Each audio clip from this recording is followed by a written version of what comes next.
Hello, everyone. Please be seated.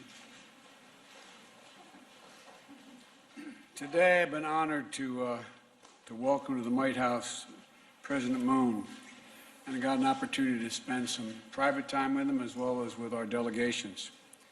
This is only the second head of state to visit and the White House since I've been president, and it's been a real joy. It's a reflection of how much we value the 70-year alliance with the Republic of Korea and how essential we know the relations is to the United States, the future of the Indo-Pacific region, and quite frankly, to the world. Today has been particularly special because this afternoon, in addition to our bilateral meetings, President Moon participated in a ceremony right in this room that awarding the Medal of Honor to a veteran of the Korean War, a true American hero, Colonel Ralph Puckett, Jr. And I want to thank you again, Mr. President, for joining us. It was special. I don't know that there's ever been an award of the Medal of Honor with the head of state of the country where the award was won. It meant a great deal to me and to the family and to our country. But today not only been an affirmation of our shared history of sacrifice that binds the Republic of Korea and the United States together, it's a commitment to expanding cooperation and shaping our shared future in accordance with our democratic values that have made our nation strong and agile and highly competitive in the 21st century's economies. The Republic of Korea and the United States are both nations built on innovation, and we must both meet the challenges facing us today and look to what is possible for tomorrow. Our partnership is grounded on our ironclad commitment to shared security. Our alliance has long been the linchpin of peace, security, prosperity, and the region growing more prominent and us being together.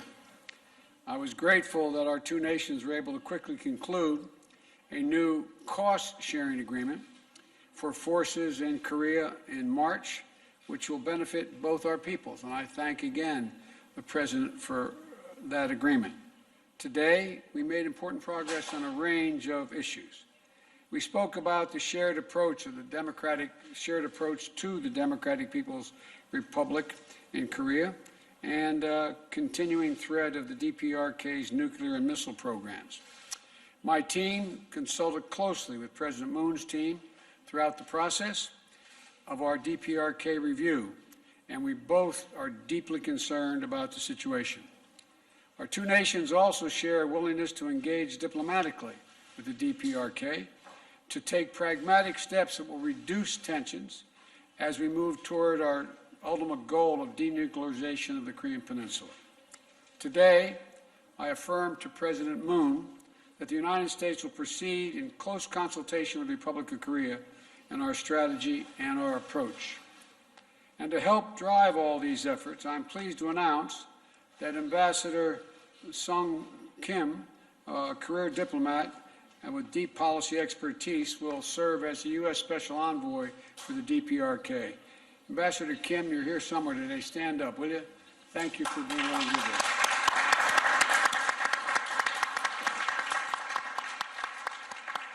Thank you for taking on this important role. We appreciate it very much. The U.S.-ROK partnership also extends beyond the goals of the peninsula.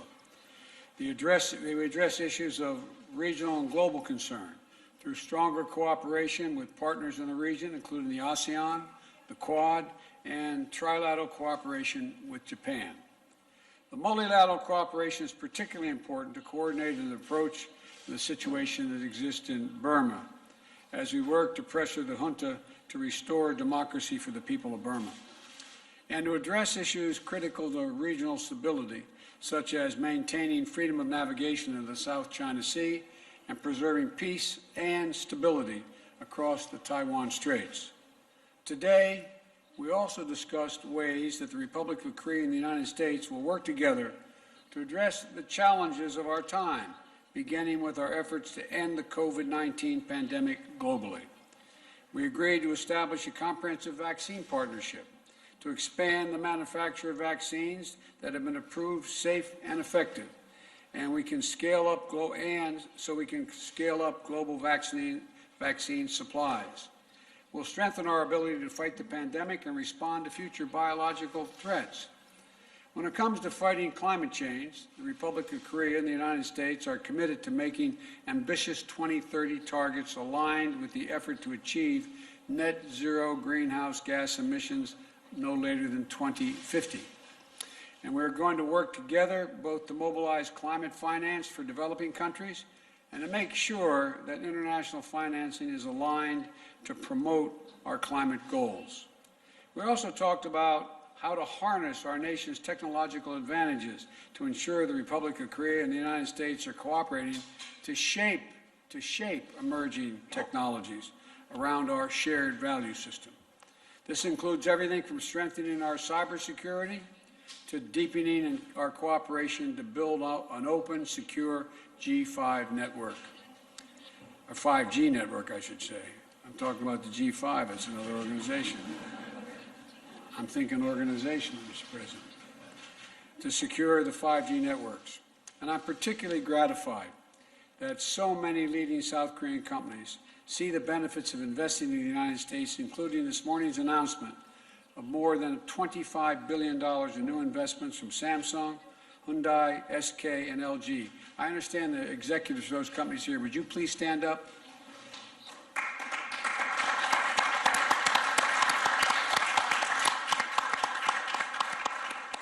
Thank you, thank you, thank you, and I think we'll do great work together. These new investments are going to create thousands of good-paying jobs and jobs of the future right here in the United States. And they're going to help fortify and secure the supply chains for things like semiconductors and electric batteries. I know, as I said, that the CEOs made the effort not only to do this, but to be here today, and again, I thank them for being here. I thank you for making the investments in our future and yours. Finally, I want to note that yesterday I had the honor of signing into law the COVID-19 Hate Crimes Act to help Americans of Asian descent from having to live in fear just walking down the streets of the United States. Quite frankly, I've been ashamed at the way some Americans have responded. And there's a long history in this country of contributions of Asian Americans being overlooked, forgotten, and ignored. And I affirmed to President Moon today what I said yesterday, that we're committing and we're going to stay committed to stopping the hatred based on this bias. I promise you. Our people share a long history. Our soldiers have fought alongside one another. Our scientists work side by side in both our countries.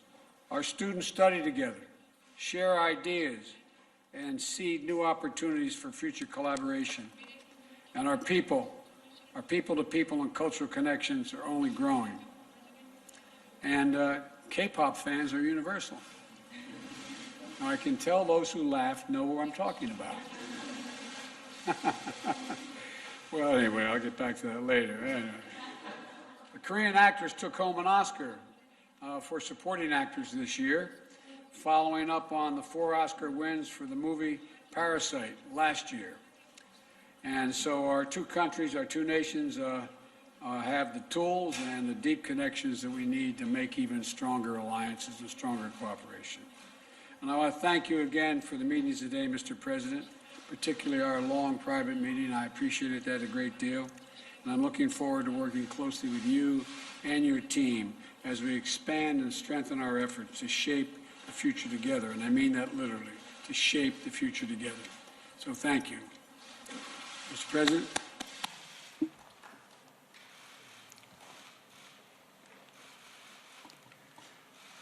바이든 대통령님과 Honorable 해리스 President 부통령님, Biden, Madam Vice 특별한 President, 환대에 깊이 I extend my deepest gratitude to you for your 감사합니다. special 오늘 한미 hospitality and welcome. 정상회담이 Today, leaders and delegates of Korea and the United States met each other's eye and had a dialogue. For the peoples of our two nations, this will give them hope for recovery from COVID-19, as well as a meaningful gift for celebrating the 139th anniversary of our diplomatic relations. President Biden and I had an awarding ceremony for the Medal of Honor to the Korean War veteran, one-on-one meeting, as well as an expanded summit. For many hours together, we've had a very frank dialogue like old friends. As regards the promotion of democracy, inclusive growth, the strengthening of the middle class, climate change response, as well as many other areas, two of us were able to see for ourselves that we had common interests and commitments. In particular, we reaffirmed the strength of the Iraq-U.S. alliance and confirmed the common vision for developing it into an even stronger one.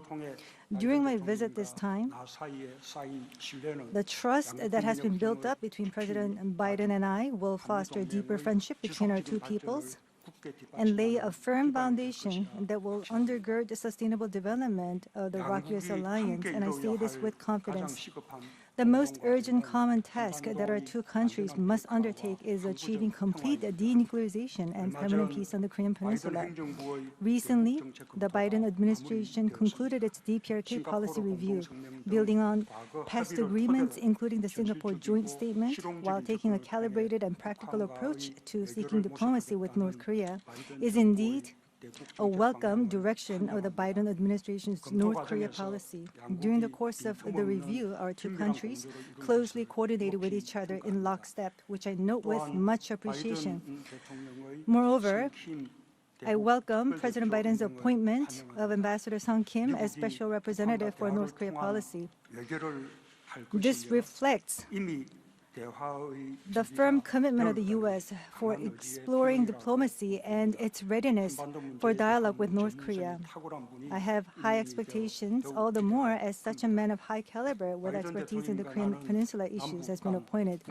President Biden and I discussed the dialogues based on commitments made between the two Koreas and between the U.S. and North Korea are essential for making a peaceful Korean Peninsula. This is the belief that we were able to reaffirm. Moreover, President Biden also expressed his support for the inter-Korean dialogue and cooperation. Under close cooperation with the U.S., we will work to facilitate progress in inter-Korean relations so as to achieve a virtuous cycle with U.S. DPRK dialogue.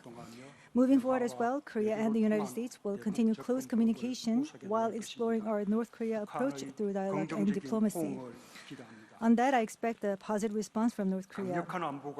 When strong security is firmly in place, we can preserve and make peace.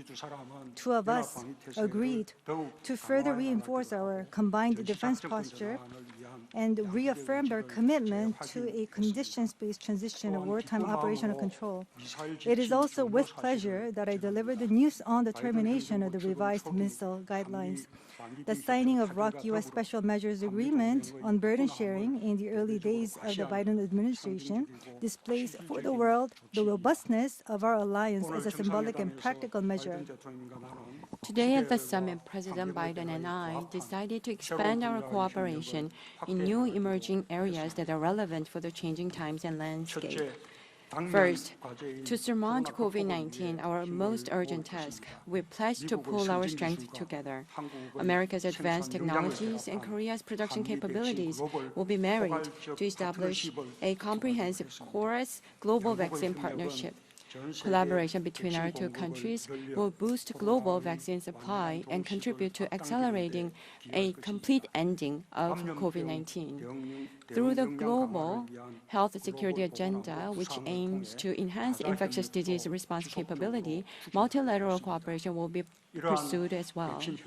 Under this broad framework of vaccine cooperation, illustrating the robust ROK-US alliance, an important announcement was made. President Biden pledged to supply vaccines to Korean servicemen. I thank you, Mr. President. This announcement of the U.S., I believe, extends the ROK-US alliance to the field of health in a meaningful measure. Second, from semiconductors, EV batteries, pharmaceuticals to other cutting-edge manufacturing technology sectors, in an effort to build secure supply chains, we committed to work in close concert. Digital transformation is accelerating, and the areas of cutting-edge emerging technologies are gaining greater importance. Korea and the U.S., in response to a post-COVID-19 era, plan to strengthen our cooperation in civil space exploration, 6G, and green energy to secure global competitiveness. Furthermore, to jointly advance into overseas nuclear power plant markets, we decided to bolster our partnership. Third, in a bid to address climate change, we will further solidify coordination between our two countries. Our two nations are already spearheading global cooperation in climate change response. Last April, the U.S. hosted the Leaders' Summit on Climate successfully. Korea, for its part, in next week, is hosting P4G's Seoul Summit, once again trying to build the international community's collective will for climate change response. President Biden will participate in the P4G Seoul Summit next week virtually. I welcome his participation, which will certainly help us catalyze the international community to come together. President Biden and I participated in the ceremony for awarding a Medal of Honor to a Korean War veteran, Colonel Ralph Puckett Jr. Based on the ROK-U.S. alliance rooted in the noble sacrifices of our heroes, our two nations will usher in a new future together, without a doubt. Today's meetings between President Biden and myself and between the U.S. and Korea will mark another milestone for bilateral cooperation towards a new era.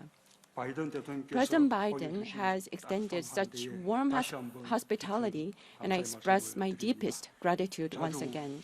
I look forward to our frequent communication and continued close consultation. Last but not least, yesterday, Israel and Hamas agreed on a ceasefire, which is indeed a relief. I appreciate President Biden's hard work and leadership in this regard. Thank you. Thank you. Well, the first question, I'm told, is Mary Alice Parker, ABC.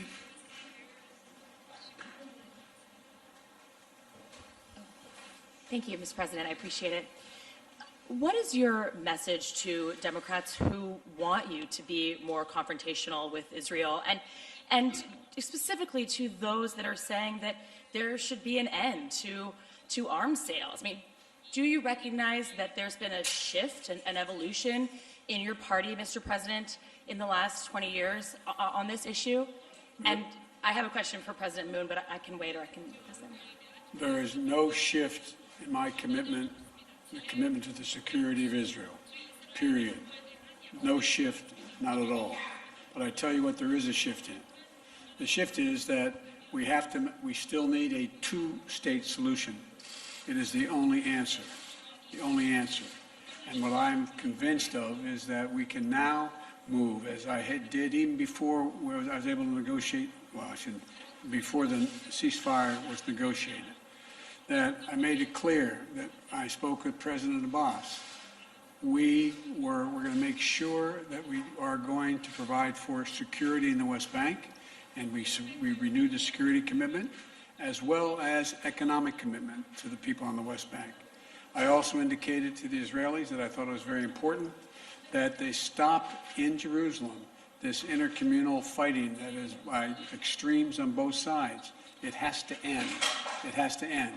And I'm prepared to put together, and I'm going to attempt to put together, a major package with other nations who share our view to rebuild the homes, and without re-engaging, without providing Hamas the opportunity to rebuild their weapon systems, rebuild the Gaza, rebuild Gaza. And they need the help, and I'm committed to get that done. And so and I think that, my party still supports Israel. Let's get something straight here. Until the region says unequivocally they acknowledge the right of Israel to exist as an independent Jewish state, there will be no peace. Can I ask a question to President Moon? I'm curious if the two of you have offered any assurances behind the scenes to Taiwan, and if President Biden has pushed you to take a tougher stance when it comes to China's posture towards Taiwan? Good luck.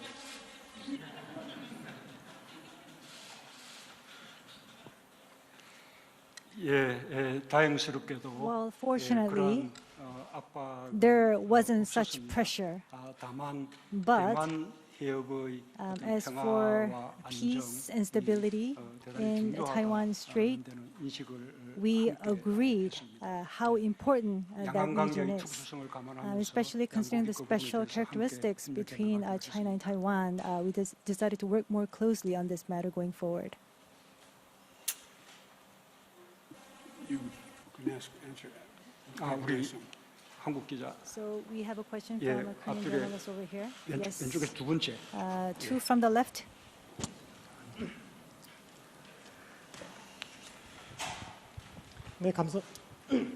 네, 감사합니다. Thank you 연합뉴스 for TV 강영준 giving me 기자입니다. this opportunity. 바이든 I'm Kang 대통령과 from 문재인 Yonhap News. 드리겠습니다. I have a question to 지금 both of the 이 기자 presidents 질문한 here. 것처럼 As was mentioned by the former journalist, I understand that the Israel and Palestine issues is very important, but North Korea's nuclear issues is equally important. On your to-do list, what's the number that's given to the North Korean nuclear issue on your priority list, Mr. President Biden, and also to President Moon, in terms of your roadmap for resolving the nuclear issue in North Korea? I want to understand whether your time schedule actually matches and is equal to one another in terms of resolving the nuclear issues on the Korean Peninsula.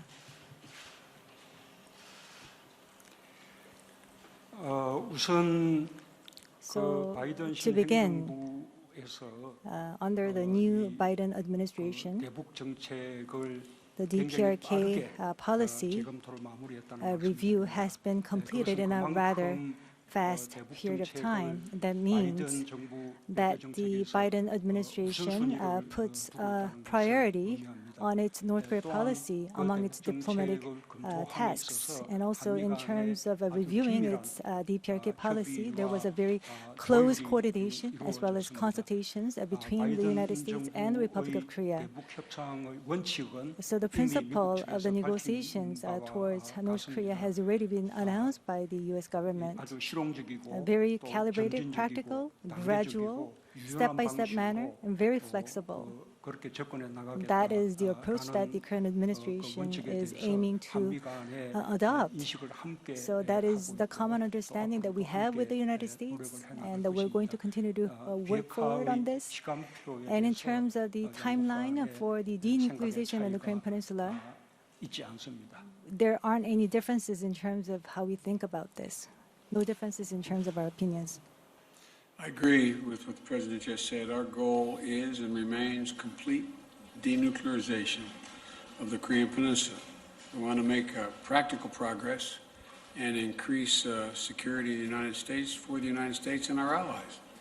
You know, we closely studied what others have tried and what worked and what hasn't worked. And, you know, we're under no illusions how difficult this is. None whatsoever.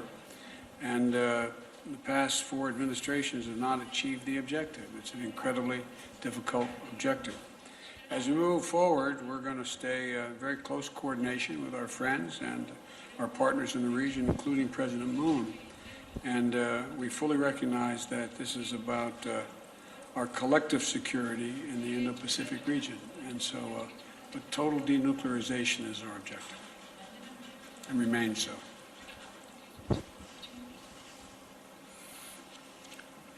Well, I get to the next question, huh? I'd like to ask the press a question, if I may. Nancy Cordes, CBS.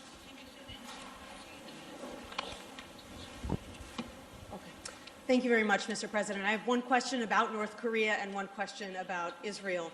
We've changed this one question thing, haven't we? 2 foreign policy questions.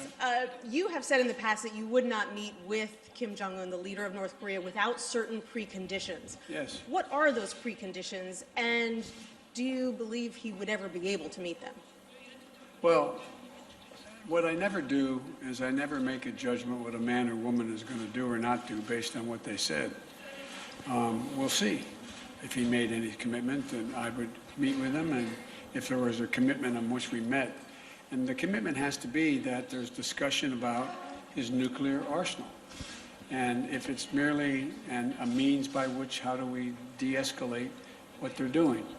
And so if that was the case, I would not meet unless there was some outline made that my Secretary of State and others would have negotiated as to how we would proceed.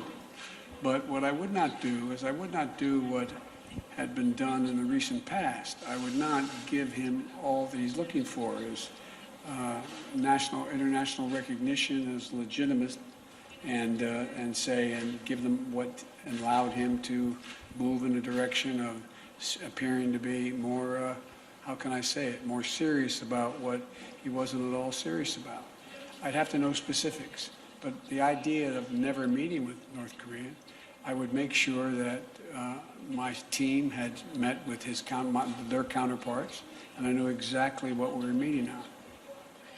And then in the wake of all of your conversations this week, what is your relationship like now with Israeli Prime Minister Benjamin Netanyahu? Do you have certain expectations that he will bolster the rights of the Palestinian people in some way? And if so, did you convey that to him in your conversations? One of the reasons why we were able to get the ceasefire in 11 days, they didn't do what other people have done. I don't talk about what I tell people in private. I don't talk about what we negotiate in private. What I can assure you, though, is that the last time it took 56 days and then 6 months to get a ceasefire. I'm praying this ceasefire will hold. I take Bibi Netanyahu when he gives me his word. I take him at his word. He's never broken his word to me. And but what I've made clear is that it's essential. It's essential that the Palestinians on the West Bank be secured, that Abbas be recognized as the leader of the Palestinian people, which he is. Hamas is a terrorist organization. We've recognized that. But that doesn't mean we should not be in Gaza, rebuilding Gaza for all those innocent people who, in fact, have been hurt and have been collateral damage, including loss of homes and a whole range of other things, as well as insisting that Israeli citizens, whether it be Arab or Jew, are treated equally. Israeli citizens, and that's what was going on in Jerusalem, and so that has to come to an end. And Bibi, the Prime Minister, knows my views, and but the commitment that was given was immediately kept. From the very beginning, I told him what our objective was, that there needed to be a ceasefire, and he, in fact, kept his commitment in the time frame in which he said he would do it. Thank you. And by the way, I wasn't the only one that spoke to him. I looked down here, every major player in my team, from Secretary of Defense to Secretary of State, all the way down the line, and our national security advisors were in constant contact with their counterparts in Israel, in Egypt, and throughout the Middle East. This was not something that was just done with a casual conversation between myself and Bibi. I have presumptuous of me to say this, but Mr. President, but I think I've got a great team. And I spent a lot of time with El-Sisi on the phone in Egypt, and they've done a commendable job of bringing Hamas to the table and getting them to agree to a ceasefire as well. Thank you. Is that it? 우리 I think 한국 there's one more question over there. 예, 우리 여성 기자 Yes. A lady, 손 들지 않습니까? all ladies do not raise their hands. 아니 우리 한국은 여성 기자들이 없나요? Do we not have female journalists from Korea?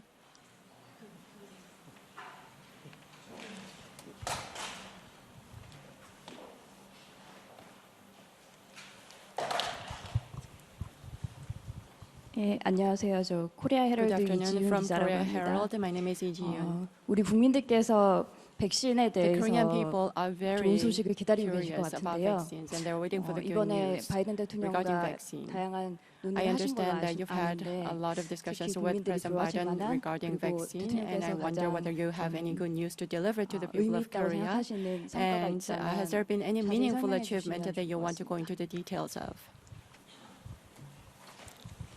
예, 그 백신 Yes. 그 협력에 Regarding 대해서는 vaccine cooperation, 오늘 공동 성명과 또 오늘 you can read the 기자회견 joint 문을 statements 통해서 and also the 충분히 remarks 밝혔습니다. that were 다시 issued 한번, as press release 강조해서 today. 말씀드리자면 But to emphasize it 한미 once 간의 again, between the U.S. and 백신 Korea, 그 협력을 for 위한 vaccine 글로벌 cooperation, 포괄적인 there will be a 파트너십을 comprehensive partnership to be established 형성하기로 between our two nations, 합의했다는 and there has 것입니다. been an agreement between our 미국이 two sides 가진 on that. 백신 개발 능력과 The U.S. 한국이 has the 가진 ability to 바이오 develop 의약 vaccines, 생산 and 능력을 Korean companies 결합해서 have the capacity 백신의 to produce 생산을 더 biomedicine. 촉진하고 그것을 And we 통해서 are going to combine 전 those 세계에 capabilities so that we can 백신 boost 공급을 vaccine 더 supply, so 많이 that we can 이룰 수 있게 accelerate 하겠다는 the rollout of 특히 vaccines to the 인도 entire 태평양 world, 지역의 especially in the 백신 Indo-Pacific region. 공급에 For supplying vaccines to that region, I believe that we'll be able to make a contribution in that regard. And in that process, Korea, in my opinion, will 그뿐만 아니라 get some help in stabilizing our vaccine supply. 한미 동맹 And at the same 차원에서 time, for the sake of the ROC-US 직접 alliance, 한국에 백신을 President 지원하기로 Biden decided to provide vaccines to the servicemen in Korea. As soon as the U.S. is ready, I understand there will be an announcement to be made by the U.S. side. By the way, I can just prematurely make that. Now, there are 550,000 Korean soldiers, sailors, airmen who work in close contact with American forces in Korea. We'll provide full vaccinations for all 550,000 of those Korean forces engaging with American forces on a regular basis, both for their sake as well as the sake of the American forces. In addition to that, we've talked about the ability to have vaccines produced with our working with, and this is in the offing, working with one of the major vaccine producers in the United States, and where Korea is incredibly sophisticated, and with the help of that particular company will be able to make significant numbers of vaccines for themselves. And lastly, it is my hope and expectation, I cannot commit to it because we don't know for certain, but we think that over the remainder of 2021, we're going to be able to vaccinate every American. We have enough vaccine to vaccinate every American, period, right now. And we're going to be able to do that by the midsummer, and we're going to continue to get more people to engage in seeking the vaccine. I don't believe, I never have believed, that there's a large percentage of Americans who will not take the vaccine. And we're doing very imaginative things, and states are, to get people to show up and have the vaccine. But we believe that between the second half of 2021 and going in through 2022, we could produce as many as another 1 billion doses of vaccine. Because it's not just, and this is what I like about this president, he's not just talking about any more than I'm just talking about the United States or just Korea. He's talking about the Indo-Pacific. He's talking about the world. We, with advanced capabilities, have an obligation to do everything we can to provide for protection of the entire world. I know that is an awfully ambitious proposal, but I think the nations that have that capacity are going to be continuing to work toward getting that done. And so thank you. If you're not asking me a mean one like you usually do. It's something interesting, I think, that is not come up. President Obama says that there is footage and records of objects in the skies, these unidentified aerial phenomenon, and he says we don't know exactly what they are. What do you think that it is? I would ask him again. Thank you. Come on, Walt, let's go.